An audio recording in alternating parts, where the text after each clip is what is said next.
Buenas tardes, buenos días. Mi nombre es Jimmy Caleb Povea Navarro, estudiante de Ingeniería Mecánica de la Universidad de La Guajira, Riohacha, La Guajira. Proyecto de cálculo diferencial. En el siguiente vídeo les presento de forma didáctica un tema de criterio de primera y segunda derivada, que son los puntos máximos y mínimos, utilizando los puntos críticos. El criterio de la primera y segunda derivada para hallar los puntos máximos y mínimos de una función, teniendo en cuenta que los puntos críticos son los sitios sobre la gráfica donde la función tiene recta tangente horizontal y dichos puntos se determinan igualando a cero la primera derivada.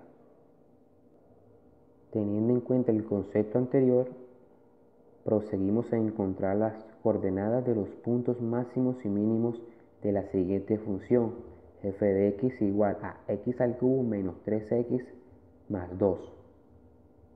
El primer paso sería derivar la función una vez, teniendo en cuenta que el exponente de x al cubo pasa a multiplicar restándole 1 a ese exponente, quedaría x al cuadrado menos 3 que multiplica una variable que es igual a 1, esa variable 3 por 1, 3, más la derivada de una constante que es igual a 0.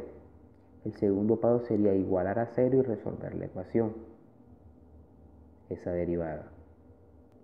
De aquí sería simplemente despejar el valor de x, el menos 3 pasa del otro lado del igual positivo, el 3 que multiplica la variable pasa a dividir, 3 entre 3 es igual a 1, el exponente de la x pasa del otro lado del igual como raíz, teniendo en cuenta que la raíz de un número puede ser más o menos negativo o positivo. La raíz de 1 es igual a 1, entonces las soluciones x sub 1 es igual a 1 y x sub 2 es igual a menos 1. El tercer paso sería volver a derivar para obtener la segunda derivada. Derivar la derivada sería aún más fácil. El exponente de la x es el 2, pasa a multiplicar al 3. 3 por 2, 6. Al exponente le restamos 1, 2 menos 1, 1. El exponente 1 no se pone, menos la derivada de una constante que es igual a 0. La segunda derivada de la función sería 6x. El cuarto paso, pasamos a sustituir los valores de x ya hallados en la segunda derivada. Reemplazando esos valores en la segunda derivada, nos damos de cuenta que f 2 veces prima de 1 es igual a 6, un valor positivo. Teniendo en cuenta el teorema que si f' de x cambia de positivo a negativo en C serían los valores de x, entonces f tiene un máximo local. Y si f cambia de negativo a positivo en C, entonces f tiene un mínimo local. Y si f no cambia de signo en C, no tiene ni máximo ni mínimo. Entonces, en la primera evaluación, en f 2 veces prima de 1, nos damos de cuenta que la función vendría de negativo a positivo, entonces en ese punto es un máximo local.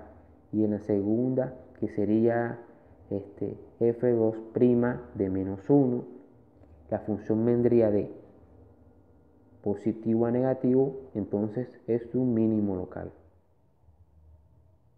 El cuarto paso sería obtener las coordenadas en y. Ya sería más fácil sustituir los valores de x en la primera derivada. El valor que te dé es igual al valor de y. Entonces f de menos 1 es igual a 0 y f de 1 es igual a 4.